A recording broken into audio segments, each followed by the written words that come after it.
Estimados hermanos y amigos, es un gozo nuevamente estar con cada uno de ustedes. En este segmento de MM33 tenemos el privilegio enorme de tener a nuestro hermano Jeremías Bolaños. Nuestro hermano Jeremías es el superintendente nacional en El Salvador. Él ha estado en su cargo, en este cargo por varios años y es un gozo enorme de veras tenerlo con nosotros, hermano Jeremías. Bienvenido. Unas palabras. Gracias, Núñez. Bueno, muchas gracias, hermano Max. Gracias por este gran honor. Y aquí estamos a la orden. Qué hermoso, de veras. Y en esta ocasión estaremos conversando acerca de la iglesia, el crecimiento de la iglesia en El Salvador. Un poco de la historia y ver la situación presente de la iglesia. Entonces, qué gusto de veras, hermano Jeremías. Bueno, tengo el privilegio también de mencionar que nuestro hermano Jeremías ha sido uno de mis pastores cuando yo me estaba desarrollando como muchacho y es un privilegio de veras poder tener esta conversación con él en esta ocasión. Y entonces quisiera preguntarle, hermano Jeremías, acerca de la historia en general, ¿cuándo comienza la iglesia en El Salvador, las asambleas de Dios? Gracias, hermano. También para mí es un honor, pues, poder estar en esta entrevista con un siervo de Dios que conocemos desde hace muchos años. Yo llegué al centro evangelístico en 1970. Ya hermano Max era miembro, líder juvenil en la iglesia. Y desde entonces se mantiene este maravilloso vínculo de amistad y Dios bendiga a hermano Max. Hablando del origen de la iglesia evangélica, bueno, la Asamblea de Dios de hecho nace en un contexto donde ya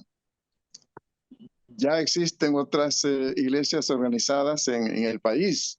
Por ejemplo, la Misión Centroamericana, que es la primera que llegó en el año 1886 con la venida de un misionero de nombre Samuel Purdieu, que llegó para establecer la misión centroamericana en El Salvador. Por otro lado, ya cuando nosotros iniciamos, ya existía también la misión bautista, que se había organizado en el año 1911 en la capital. Ahora, en ese contexto de la ya existencia no es que fueran iglesias grandes ni que estuvieran extendidas en todo el país, pero ya había presencia evangélica. En ese contexto, allá por el año, bueno, 1913, llegó de Bolivia un misionero pentecostal de nombre Federico Ernesto Mevius. Federico Mevius era canadiense.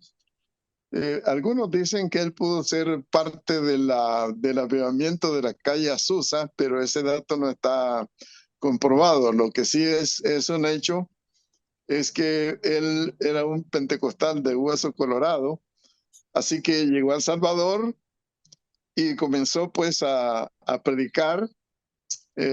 Parece ser, según la historia, que poquito hablaba él en español, pero sí tenía la habilidad de poder pintar.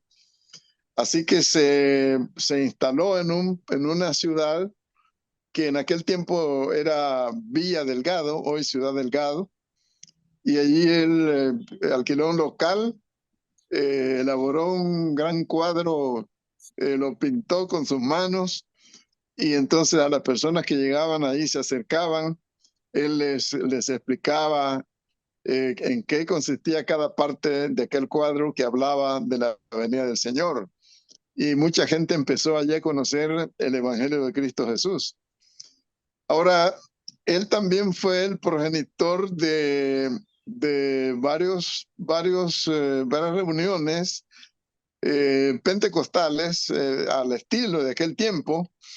Y luego de estar en ese lugar de Vía Delgado, él se trasladó a una colonia que se llama Montserrat, en el sur de la capital, y ahí siguió predicando la palabra del Señor. Luego se trasladó por invitación de un cristiano de esos visionarios, de nombre él Sotero Navas, que lo invitó para que fuera a predicar la palabra de Dios a un lugar llamado Lomas de San Marcelino. El hermano Federico Mevio se trasladó a Lomas de San Marcelino y allá comenzó a celebrar reuniones entre los años 1916 y 1918. Fue un derramamiento del Espíritu Santo ahí en la Loma de San Marcelino. Este es un lugar que está, pues, de la capital a unos quizás 70 kilómetros al poniente de San Salvador, en una parte alta, en la falda de un volcán.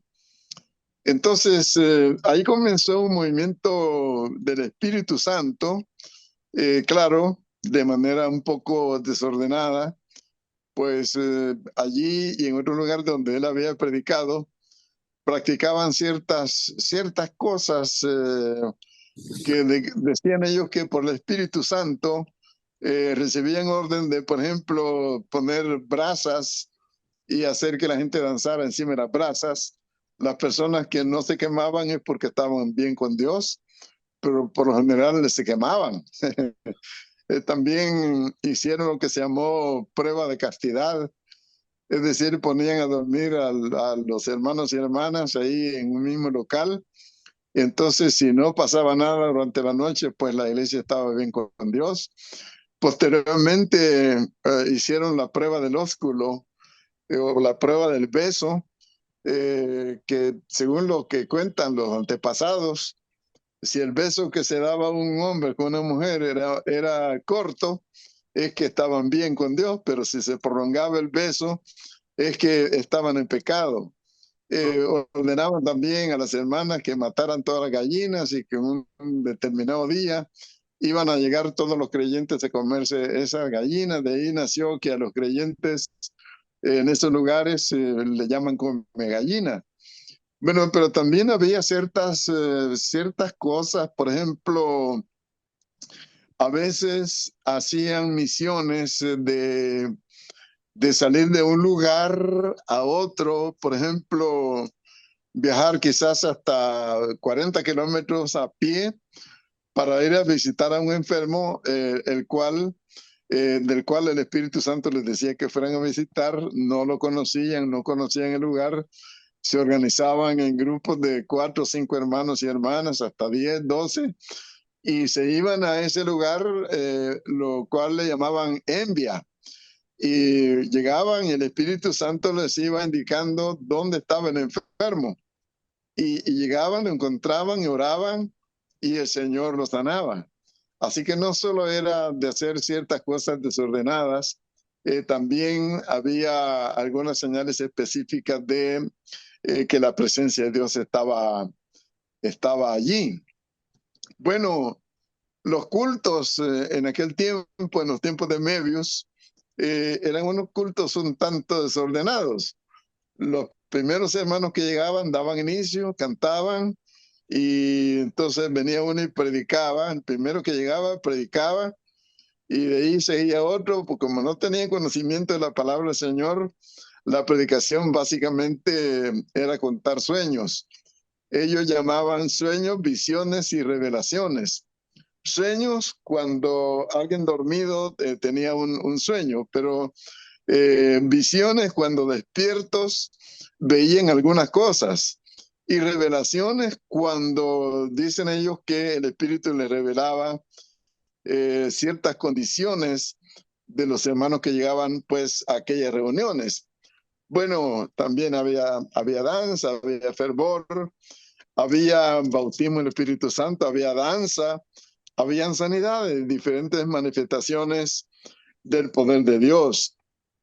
Bueno, puede decirse que el hermano Federico Mebius convirtió ese lugar de Lomas de San Marcelino, donde fue ese primer avivamiento, lo convirtió, como quien dice, en una Antioquía, de donde el evangelio pudo esparcirse a otros lugares, llegando pues a algunos lugares como Armenia, el Guayabo, Santa Ana, y algunos otros lugares que fueron bendecidos con la fundación de las primeras iglesias. Así que ahí tiene su, digamos, su origen pentecostal, las asambleas de Dios. Bueno, las reuniones de Lomas de San Marcelino se dice que eran verdaderas fiestas espirituales. Por eso es que llamaba la atención de la gente, no solo del lugar, sino de todo el país. Y aparentemente vinieron personas hasta de otros países a ver qué es lo que estaba pasando allí, porque lo que pasó allá en la calle Azusa como que se venía repitiendo aquí en el país de El Salvador. Había sanidades, milagros, había gente que antes de llegar al lugar de la predicación caía fulminada por el Espíritu, y había muchas conversiones, mucha gente que estaba alejada del Señor venía y se reconciliaba con Dios. En fin, fue un maravilloso inicio el que tuvo las asambleas de Dios. De ahí nace que durante esos años se organizan unas congregaciones en la ciudad del Congo, Armenia, Quezaltepeque, el Guayabo, y desde su llegada al país, Mebius pues se dedicó a predicar la palabra del Señor. Luego se trasladó a un cantón llamado Talcomunca, en la jurisdicción de Izalco, después al Congo y por último en Santa Ana. El hermano Mebius contrajo un matrimonio con una hermana salvadoreña de nombre ella María Rodríguez Hurtado, a quien había conocido en Lomas de San Marcelino, y con la hermana pues procrearon 8 hijos, nietos de los cuales aún viven.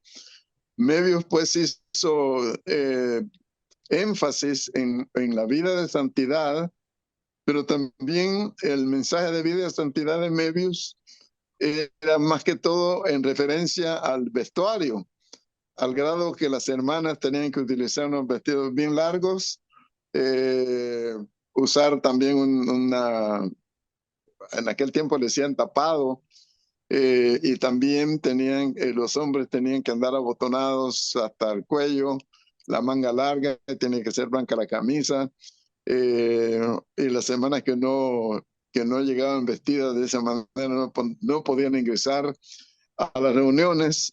Se exageró un poco el asunto de la indumentaria, pero no, tampoco practicaban la recolección de ofrendas y diezmos, sino que voluntariamente la gente dejaba alguna contribución, y puede decirse que ahí fue la génesis de las asambleas de Dios.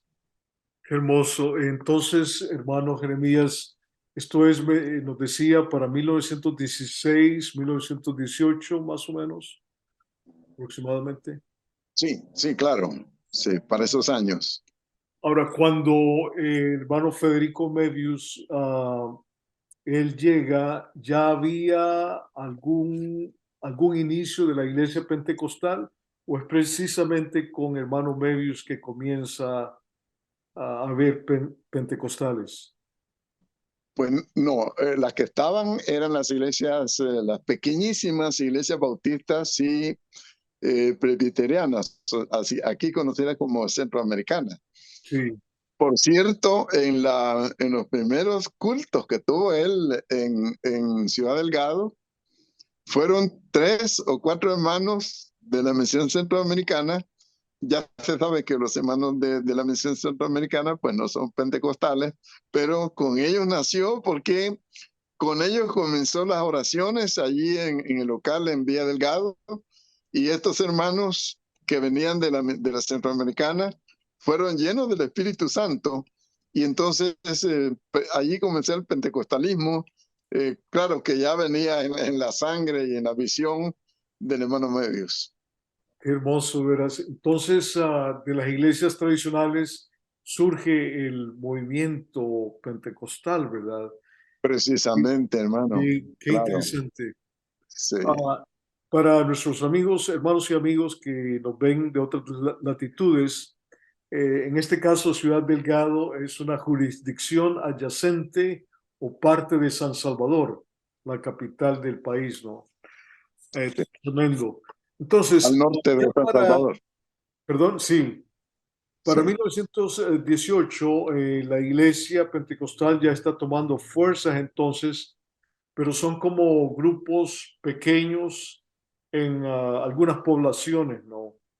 Entonces, Claro, las poblaciones que mencionamos, pero digo, no tenían un sistema doctrinal, ni había un orden en los cultos, y la alabanza era primitiva. Claro que no era como ahora que hay tanta variedad en la alabanza, pero en aquel tiempo pues se cantaba, incluso dicen los que conocen un poco la historia, que allí mismo aparecían hermanos que entonaban una melodía que el Señor se las regalaba, y ya ahí la iglesia seguía cantándolo al Señor. qué hermoso, de veras. De veras, yo observo que hay algunos paralelos con el movimiento de la calle Azusa, ¿no? Que allá de 1906, Sí. y me parece que hermano Mebius aparentemente había sido influenciado ah, por el movimiento de la calle Azusa. En realidad no hay Sí, certeza si él estuvo ahí, pero demuestra parte de las mismas dinámicas que se observaron en años anteriores en la calle Azusa, ¿no? Qué hermoso. hermano Max, yo pienso que, pues como el avivamiento de la calle Azusa, eh, no solamente fue allí, ¿verdad? En Los Ángeles, sino que se trasladó a Brasil, a Canadá, a Chile, a otros lugares de la tierra, a la India, incluso a la China. Entonces, no es muy probable que este mover del Espíritu Santo de la calle Azusa haya llegado al Canadá, donde el hermano Federico ya era un cristiano y él se haya convertido en un cristiano pentecostal. Esa es una idea que yo tengo. Claro, En todo caso, el hombre venía lleno del Espíritu Santo y plantó muchas congregaciones pequeñas de ese estilo libre, pero se le debe mucho a la labor de hermanos Medios, la obra pentecostal en El Salvador. qué hermoso, de veras. Y es interesante también notar de que a pesar de algunos desórdenes, algunas prácticas que no son bíblicas para nada, a pesar de esos puntos débiles, con todo y eso, en la misericordia de Dios, surgió una iglesia eventualmente con una doctrina sólida, ¿no? Amén, ¿cierto? Es Sí, precioso. Entonces, ya en la década de 1920 ya se ha formado un movimiento más o menos fuerte de todos estos pequeños grupos en diferentes partes. ¿Y cómo entonces llega a organizarse la iglesia, en este caso, la iglesia pentecostal? Eh, Dentro de esas iglesias pentecostales, por supuesto, aparece Asamblea de Dios, ¿no? ¿Cómo es ese sí, proceso de formación de estas ya, instituciones? ya. Bueno, puede decirse que han transcurrido desde el 1918 a 1930. eh, Durante esos 12 años, el Evangelio se sigue predicando, ¿verdad? Y grupos se siguen formando, grupos pentecostales. Dentro de ese mover, llega un joven a, allá a ese lugar de Lomas de San Marcelino. El nombre de él es Francisco Ramírez Arbizú, y ahí conoce él a la que llegaría a ser la esposa de él. También allí, este hermano Francisco Arbizú, que vamos a decir, para los salvadoreños, es un ejemplo de vida, de entrega. Es el pionero salvadoreño de las Asambleas de Dios, que trabajó juntamente con el hermano Rafael Williams. Pero el hermano Francisco Arbizu, que nace el 6 de febrero de 1888 y que muere el 7 de abril de 1988, con una vida de más o menos 100 años, vivió su adolescencia en Santa Ana y se convirtió al Evangelio de Jesucristo a la edad de 15 años. Viene a una de estas reuniones pentecostales de Lomas de San Marcelino. En esa época, el hermano Francisco Arbizu, el nombre es Francisco Ramírez Arbizu. En ese tiempo, él pues era operario en una zapatería en Santa Ana, la cual era de un señor de nombre Julio Ordóñez. Con el correr de los años, pues fue tomando control de su vida y acciones, el Señor hasta convertirlo en una figura histórica de la Asamblea de Dios. En una confraternidad que se celebraba en las Lomas de San Marcelino, el hermano Ramírez Arbizu conoció, como dije ya, a la hermana Tomasa Elvira Recén, con quien se casó en el año 1923 y procrearon ellos 12 hijos.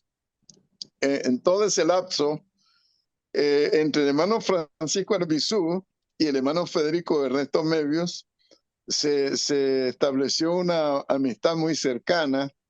Para ese entonces, las Asambleas de Dios de Estados Unidos editaban la revista conocida como La Luz Apostólica. La preparaban en San Antonio, Texas, y la dirigía el misionero Henry C. Ball.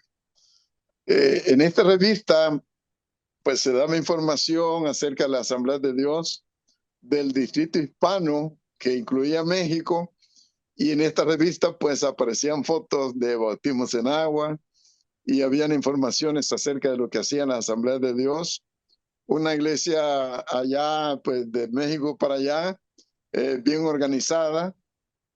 Entonces el hermano Arbizu podía establecer la diferencia entre las reuniones de estos grupos pequeños aquí en el país, donde había un desorden total, y ver y leer lo que decía la revista Luz Apostólica, de la forma como trabajaban las Asambleas de Dios en México y en Estados Unidos. Entonces, parece ser que Mevius le sugirió a Arbizu que hiciera un viaje a Estados Unidos para ver las Asambleas de Dios y ver qué podía él aprender para que a su regreso poder enseñar a las iglesias aquí en el país. Lo único que Mevius pensaba que Arbizu fuera para traer enseñanzas para las iglesias que él había fundado, pero resultó diferente el asunto. Parece ser que con la información obtenida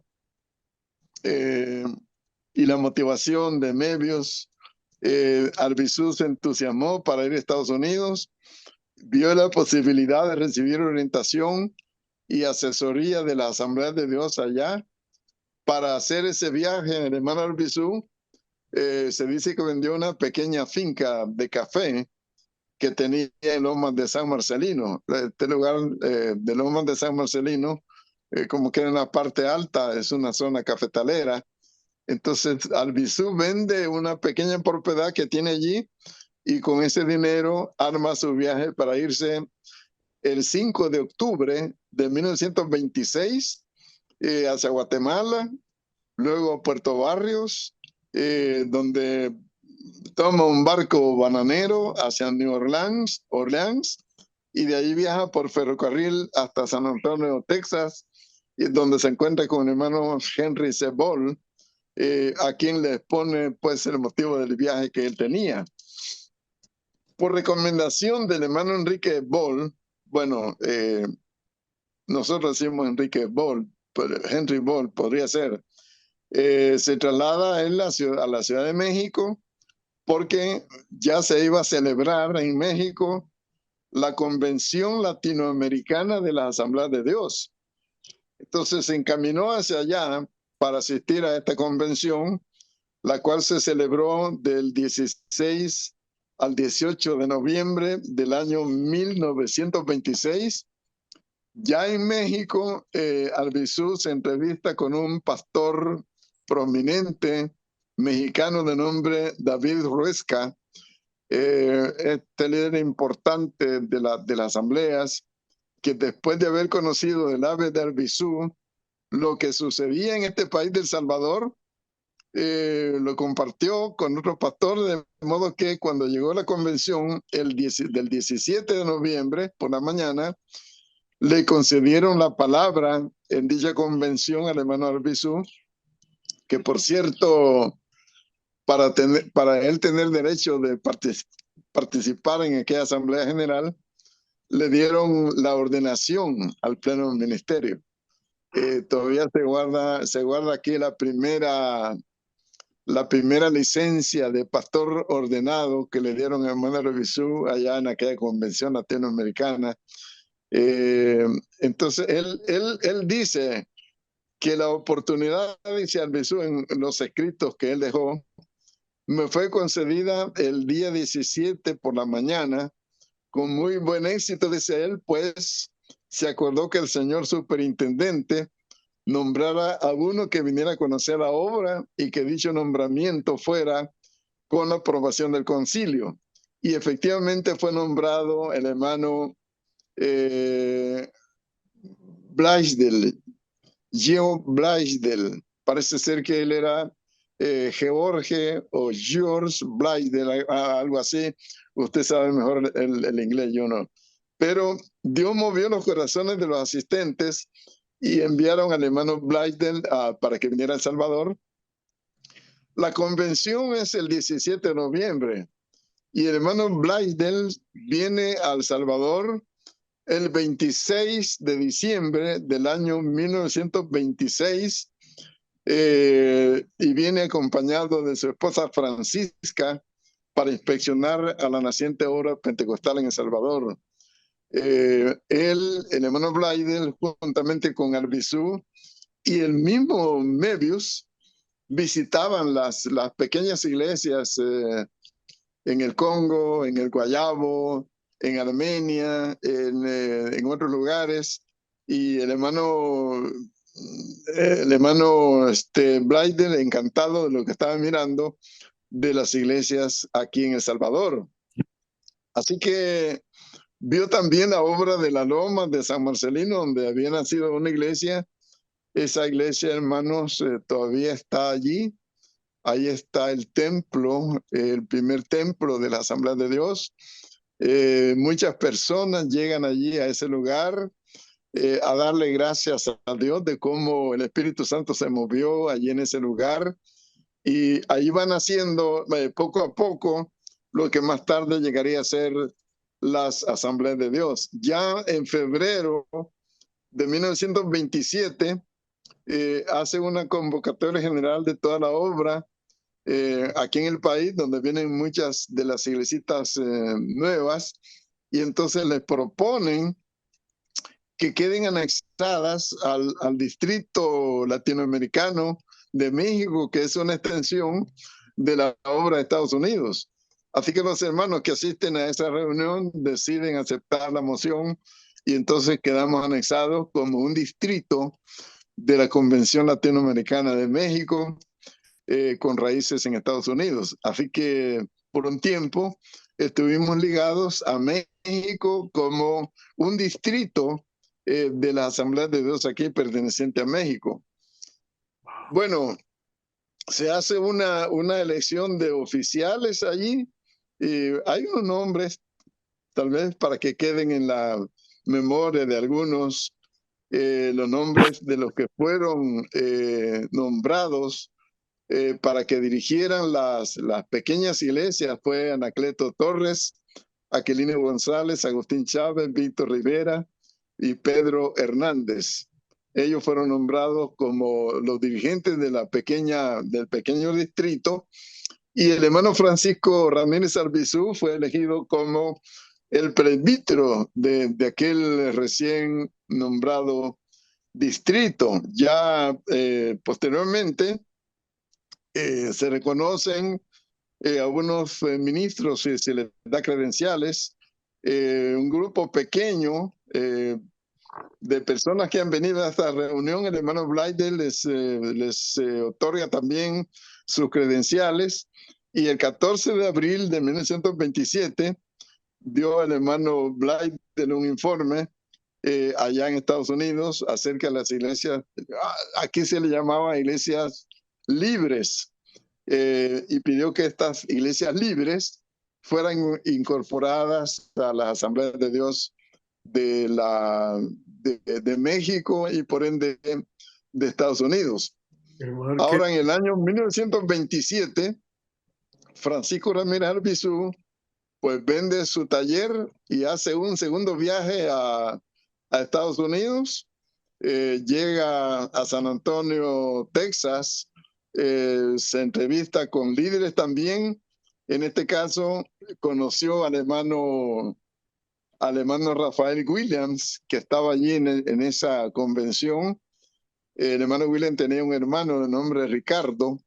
El hermano Albizu dice que desde que se conocieron, se sintieron atraídos en una gran amistad, que casi desde que se comenzaron a comunicar, el hermano Albizu le decía al hermano Rafael, Rafa, y el hermano Rafael le decía Chico.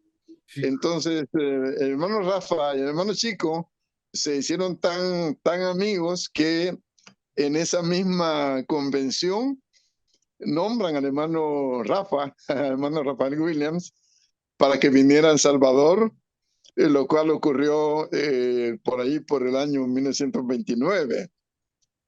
Y así va dando forma, va dando inicio la organización de la Asamblea de Dios en El Salvador. El hermano Rafael Williams era un inglés, y él, pues, lo que le conocimos, vimos que era diferente del resto de hermanos, con su naricita aguileña, sus ojos fuertes, su frente amplia, su mirada penetrante, su voz potente, su liderazgo fuerte. Era un hombre de Dios, un líder que Dios mandó aquí como para llegar a ser el fundador extranjero que, junto con el nacional Francisco Albizu, darían origen a la organización de Asamblea de Dios. Qué hermoso, de veras. Gracias, hermano Jeremías, por ilustrarnos en estas áreas tan hermosas donde se ve la obra del Espíritu Santo de alguna forma dirigiendo en forma soberana algunos actos que contribuyen a la formación de la iglesia. Bueno, vamos a quedar hasta aquí por este momento, pero seguiremos en otro segmento en unos minutos. Y estimados hermanos y amigos, un gozo enorme que estén con nosotros en esta ocasión, y damos gracias al Señor y también a nuestro hermano Jeremías por ilustrarnos en esta área de la historia de la formación de la iglesia en El Salvador. Unas palabras de saludo, hermano Jeremías, por favor. Bueno, no sé qué uso se le dará pues a este material. Lo más seguro es que muchos otros, además de la entrevista que tenemos ahora, puedan verlo, y decirles que a esta altura nos emociona saber que los liderazgos actuales, como lo ha dicho un pastor aquí en la capital, descansa en hombros de grandes líderes, de grandes siervos de Dios, que han escrito con letras de oro y han escrito con sudor, lágrimas y sangre la historia de la Asamblea de Dios en El Salvador. Lo mismo pues ha ocurrido en otros países de la tierra, pero nosotros le damos gracias por aquellos a quienes Dios usó para poner las bases de lo que hoy son las Asambleas de Dios en este país. Amén. Muchas gracias, siervo, y estimados hermanos y amigos, los esperamos en un próximo segmento de MM33. Muchas bendiciones y hasta luego. Amén.